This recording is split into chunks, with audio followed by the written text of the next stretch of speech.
We're gonna, oh, it's not live yet.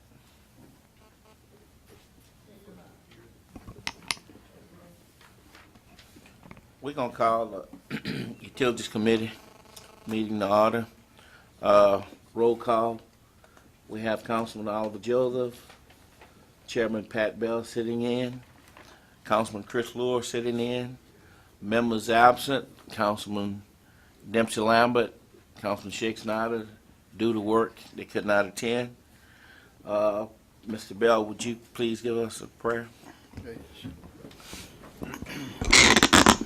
Heavenly Father, please guide us tonight in doing what is best for the people of Ascension Parish that we represent. We ask this in Jesus' name. Amen. Pledge allegiance to the flag of the United States of America, to the republic for which it stands, one nation, under God, liberty and justice for all.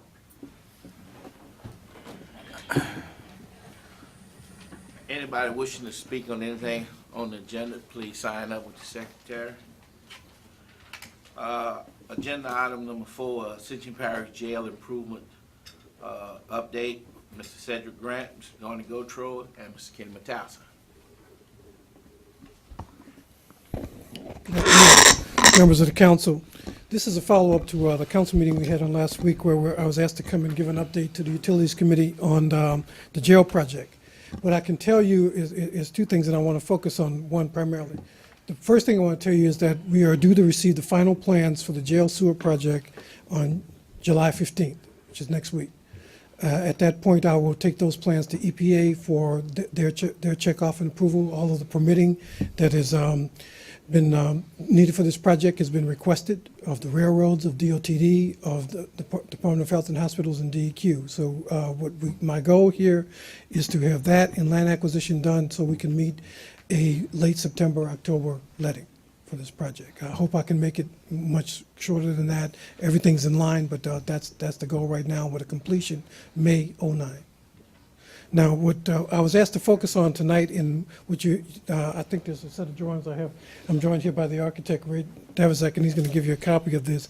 What I did was basically give you a line of all of the projects that are coming together with this jail project. And it's basically 3 things that are happening here all at once.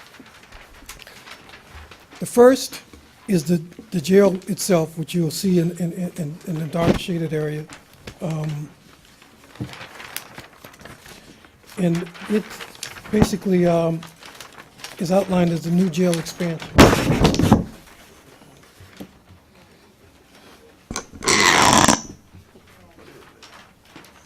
Okay, put that back on, please.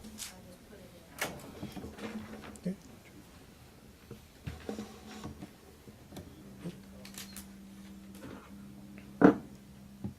Okay. Okay, what you see on your screen here is the jail itself in dark. That's the jail expansion. That's the current jail, and then the current jail expansion next to it.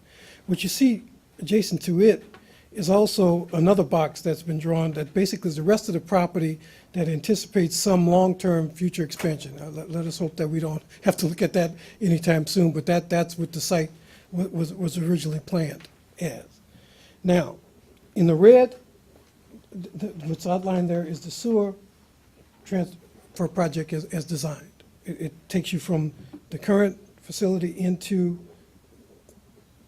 the new, and with this line goes out and back to the Downsonville treatment plant. The blue line is basically the line that will run from the new jail facility into the sewer plant. And those are the two, and where they tie in.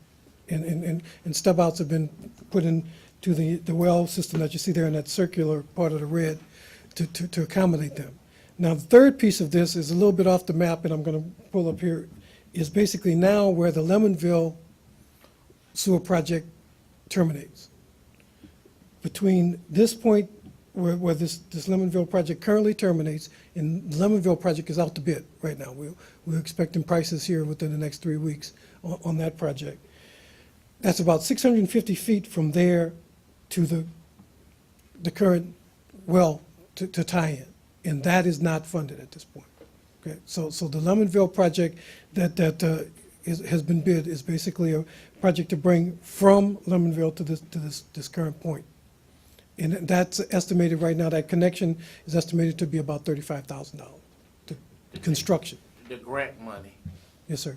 that's allocated for Lemonville, is that enough fund? No. That's not enough funds to cover that No, line? and as a matter of fact, the grant funds, the parish has already allocated about $124,000 from over and above the grant funds as match.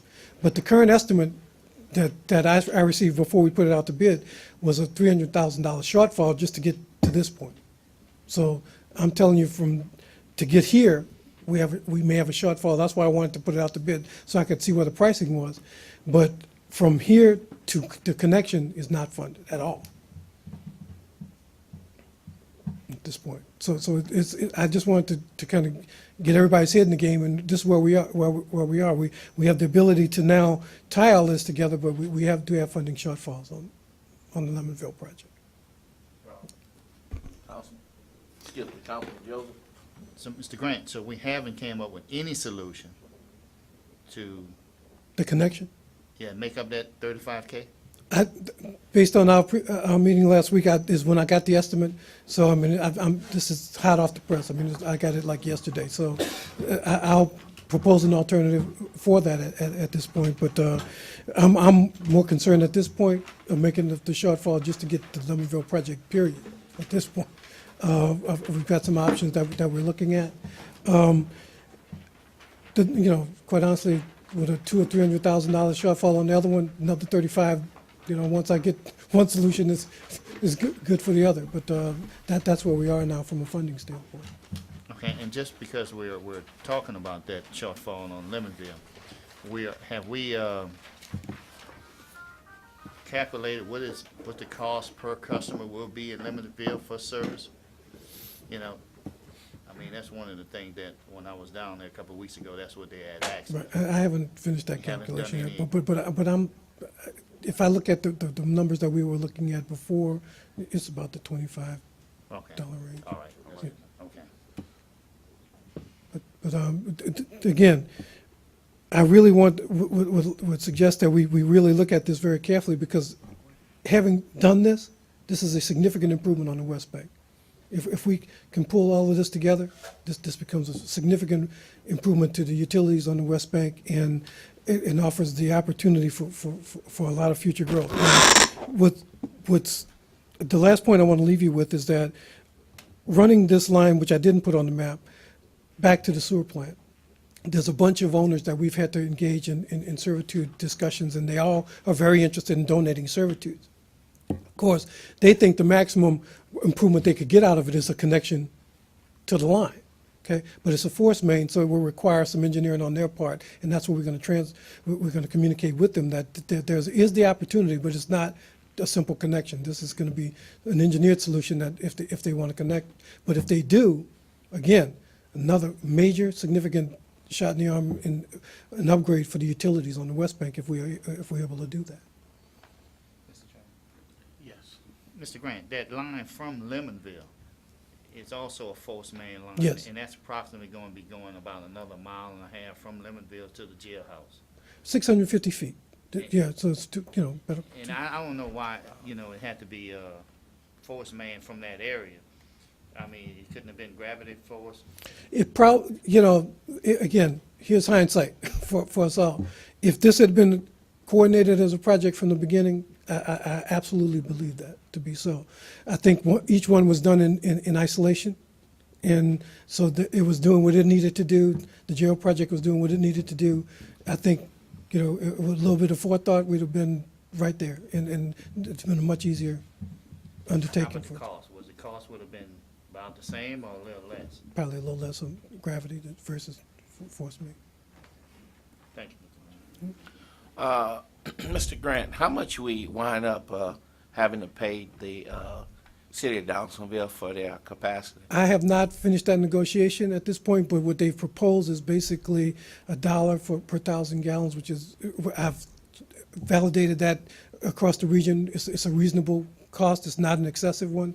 What I'm trying to put in the agreement, quite honestly, is that we cap that, and as we get into increased flows, we do some kind of graduated cost that's reasonable and not just added to add it. I mean, so what has been proposed is fairly reasonable. I think we want to put in a couple other conditions about use of servitudes and the like, so we can finalize that agreement. My goal is to submit a draft to them by the end of the month of the agreement complete with those figures in it. Would you also include in that draft that whatever the residency in the city user fees is, that's what we want our people, Right. Nothing over, we don't want to pay anything more than anybody else. right. Yes. And Councilman Joe. Mr. Grant, can you ensure that ACUD one, be at those meetings or review that Sure. agreement? Since ACUD one have all utility rights outside the city limits, and just want to make sure all parties are protected in the long range of that agreement. Right, and I'd like to engage ACUD in a conversation about this project and see if there's some opportunities here to cooperate and make this all happen. Thank you, Mr. Grant. I also want to thank and recognize Mr. Davisack for the maps and being here at the meeting. And the whole team has done an outstanding job of helping me pull all this together, because as y'all know, I just took this on about 2 months ago, and it's been a little bit like herding cats initially, but I think we're there now. We have control of the project and moving it forward to a successful completion. Thank you. Thank you for the job you're doing, Mr. Grant. Agenda item number 5, professional contract for MWH Lake Pontchartrain Bayou North Seas project.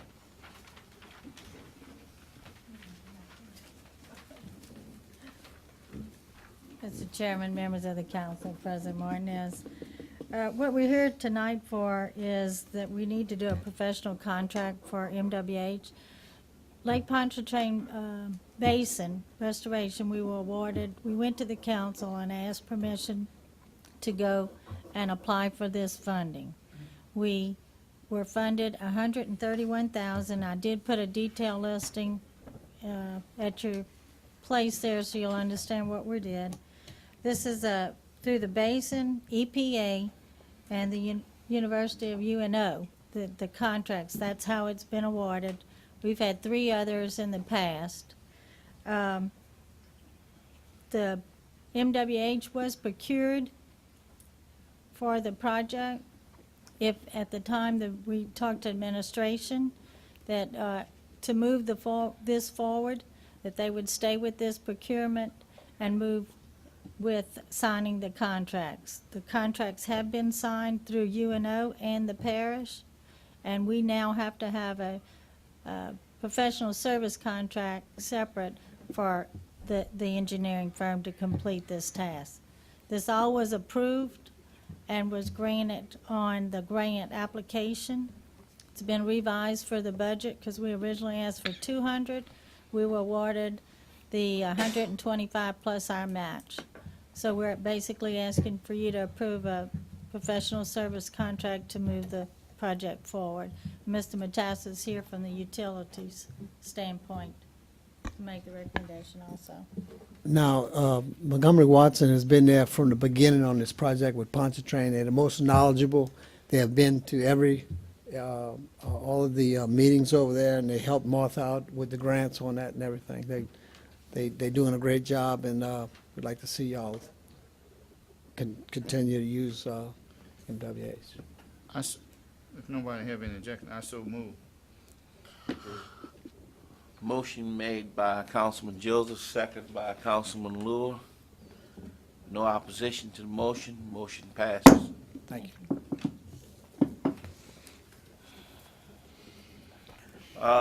Agenda item number 6, the comprehensive wastewater treatment. President, we got any new information on that?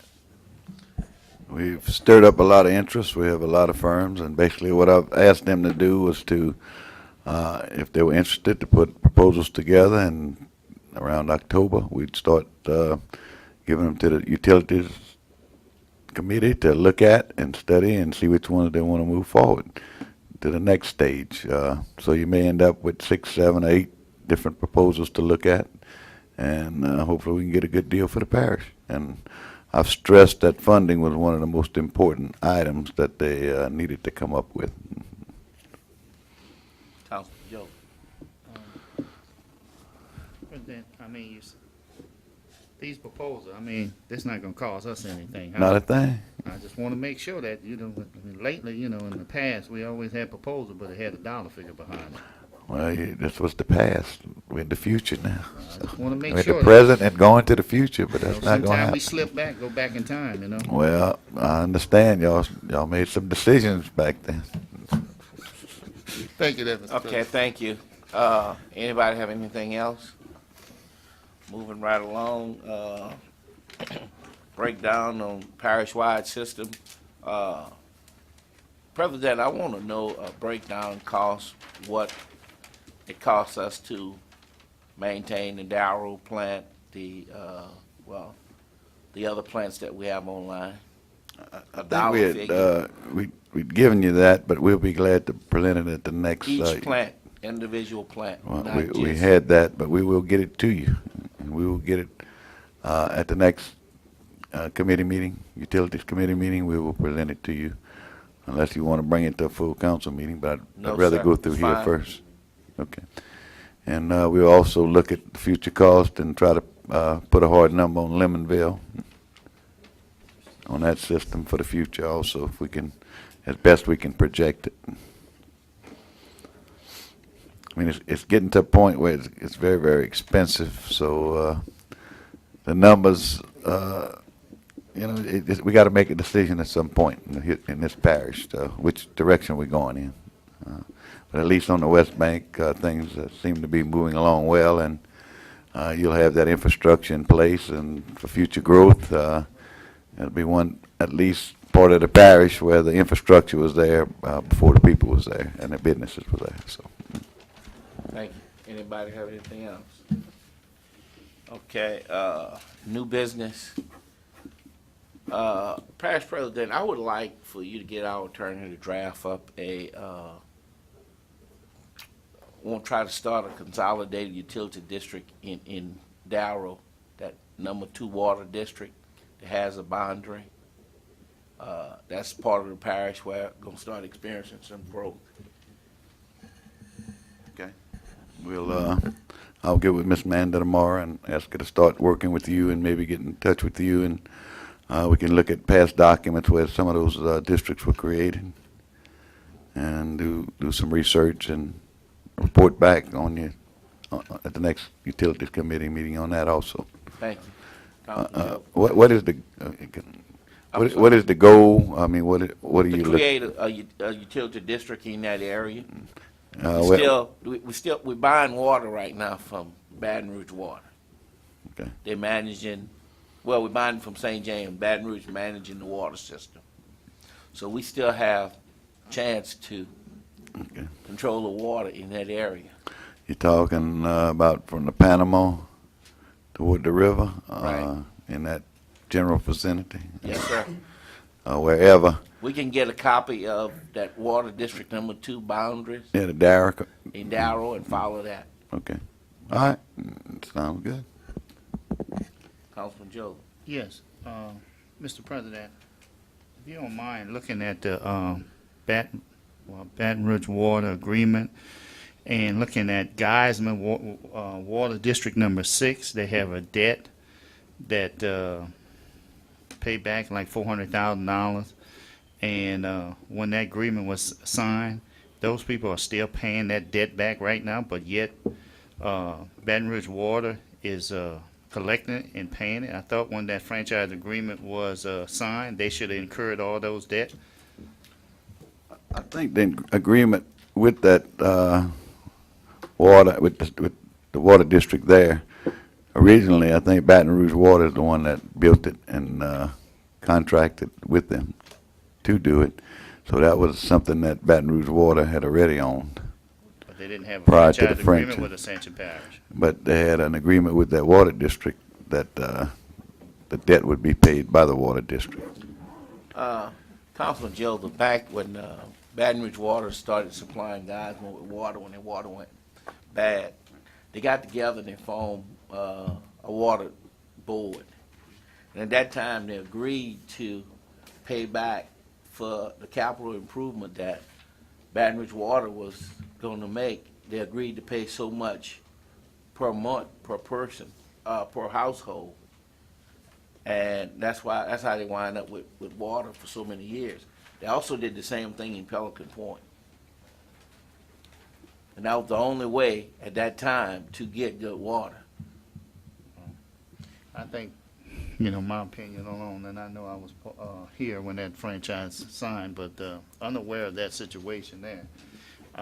That did not help their community. They're paying the debt, and also we're paying they're paying us a franchise fee more than the debt is. I mean, we're collecting $150,000, and they are paying back $400,000 of the same service they're providing the rest of the parish. I mean, they're making millions of dollars off of us. I think they should have incurred, that agreement should have been incurred, that debt. They could have incurred that debt over the long haul.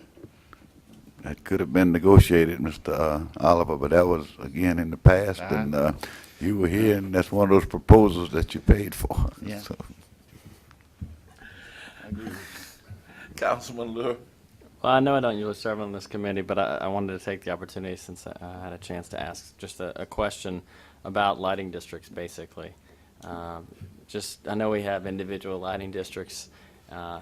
Just theoretically, would it be possible to have a consolidated lighting district that we could leverage our bigger customer base with the energy companies to be able to get a cheaper cost and make lights available throughout the parish? so you want to expand the lighting districts that are already in place, is that correct? Basically what you're Basically, looking yeah. at? I want to know if there's any kind of way we could, If you would expand or change, say, Mr. Thompson's district, right now, industry does pay the ward that tax, and if you expand it, you would certainly let them off the hook at that point. So the amount of money that you would bring in wouldn't be near about what it's bringing in now. What you could do, you could create your own lighting district in your area, put it to vote of the people, give it the electric company, and form your own lighting district, which y'all need one in that area. So right, I was just wondering if there was strength in numbers, if there was another way to approach it to drive it down for everybody and kind of kill all the birds with one stone. I mean, I didn't know if that was...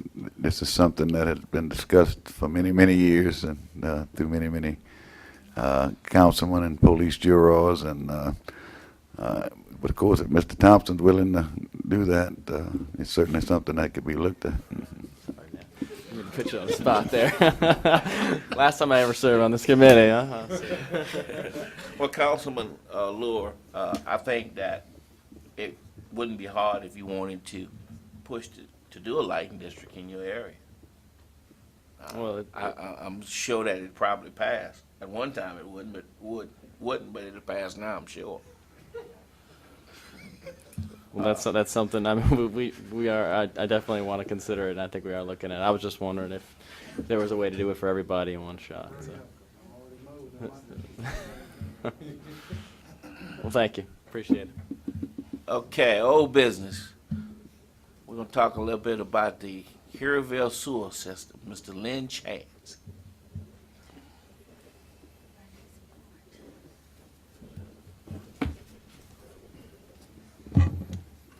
Yes, sir.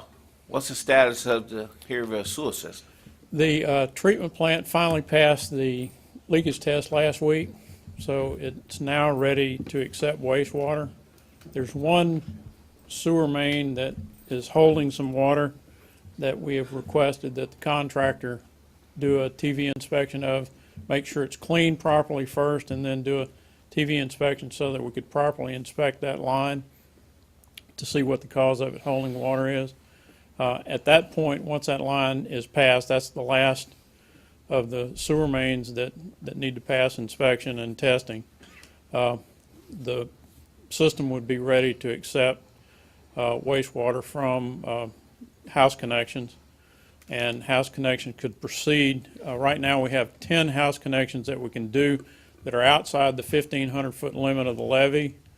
But we can't do anything within 1,500 feet of the levee until the river drops to 11 feet at the Carrollton gauge. which, excuse me, I didn't check it this morning. I checked it last Friday, and it was still about 11.6, and was going through a slow fall through this week. The prediction only runs 5 days, so at the end of the 5 days, which is Thursday of this week, they were predicting it to be about down to 11.4. So we still got a ways to go with the river to drop before we can begin the majority of the house connections. But that's the only work remaining on the project now, other than What's the timeline? once it gets back to work, it'll be about a month About a month. to And get everybody the connected. project should have been finished. What was the date this project should have been finished? Around March the 12th. March the 12th. So who's responsible for the cost of the project right now, being it's over? I don't understand your question. Okay. It's gonna cost, pardon me? Penalties. Penalty days will be assessed to the contractor.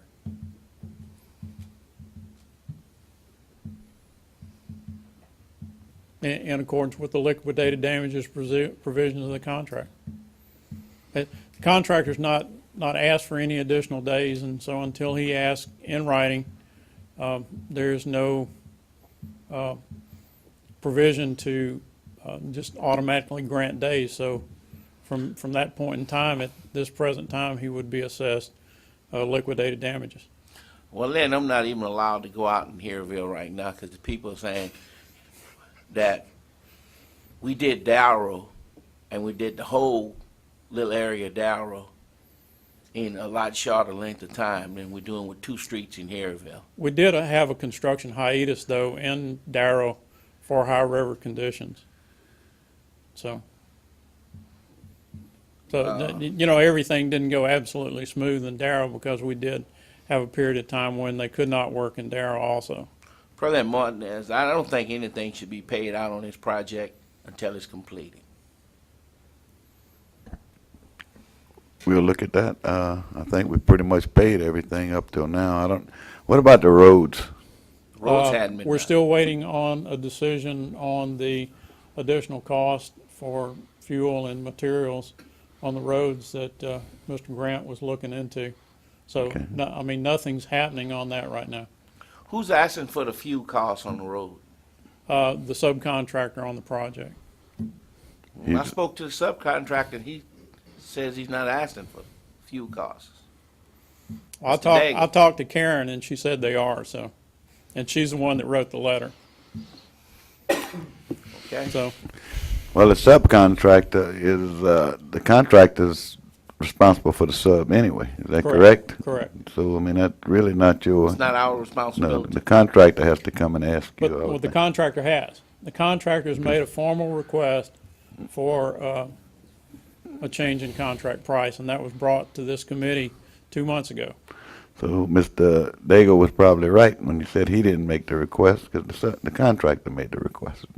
No, sir. On his behalf, is that correct? That's right. Daigle made the request to the prime, and the prime then Made the request to the parish, yeah. So Daigle didn't make a request to the parish, the contractor.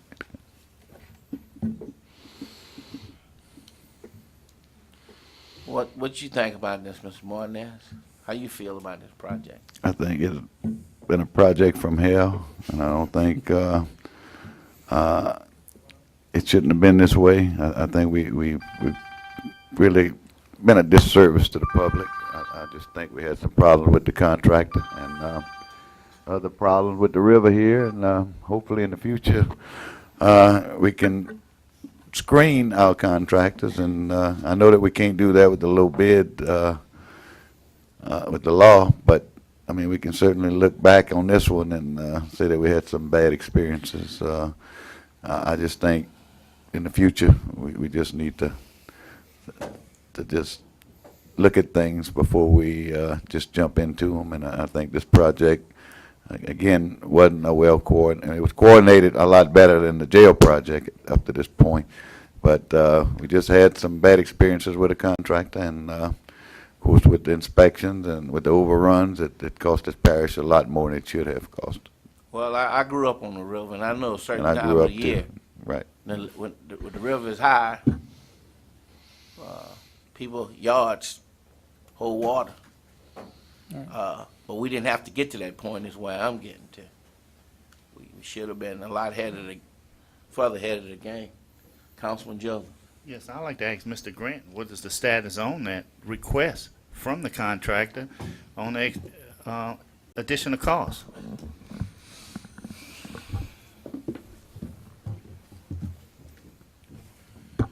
If you recall, when this came up, it was based on our use of DOTD specifications related to the general specifications. So I had a conversation with the chief engineer at DOTD on this particular matter. And basically, what was indicated to me at that point was that if it was not specifically asked for in our specifications, we did not have to honor it. Okay, and I'll be happy to transmit. I'm going to transmit that back to our consultant and let them communicate that back to the contractor. But at this point, we have no obligation to honor that request because it was not specifically called out in our original specification. They do have specs at DOT now that allow those items to be added, and we're looking at it certainly in some of our public works contracting because it's becoming an issue. It just is. But in this particular instance, it was not in our specifications and is not. We don't have to honor the request because it wasn't. Okay. Well, thank you, Mr. Brown. Thank you, Councilman Joe. President, would you sit down with the contractor and the engineering consultant and figure out what we could do to help them move faster other than give them some money? Mr. Chance, do you have anything you can say to avoid a meeting that can expedite this project, I guess is the question. Well, right now, what we need to do is for the river to go down because the contractor's ready to finish the project. And, I mean, he's aware of his obligation. Hopefully, he's aware of his responsibility for liquidated damages on the project. And as soon as the river goes down, he says he has 2 crews ready and waiting to go and start hooking people up. And, I mean, our recommendation would be that we would try to work with this contractor to finish the project up because if he walks from the project, you tie up LCDBG funds. And I mean, it's in everybody's best interest for this contractor to finish the project. I mean, since we've been given back full responsibility of inspection on the project, we've limited our time to only that time necessary. We're not overcharging the parish by any means and not funding or not having a person on the project 8-10 hours a day, but only as necessary. Mr. Lynn, Mr. Ronald Jenkins called about Jenkins Road. Say you guys agreed to wet the road down twice in the morning and in the evening. So that hasn't been happening. Okay, we'll see to it. The contractor has been told to do that. I mean, obviously we can't take a gun and go force him to do that. But we will again relay that to him and tell him that that needs to be done. Next time I go to the store in Dower, I'll just bring you with me. Okay? Thank you.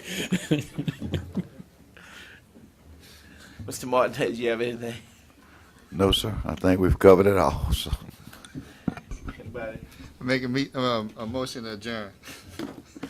Motion by Councilman Joe, the second by Chairman Pat Bell to adjourn.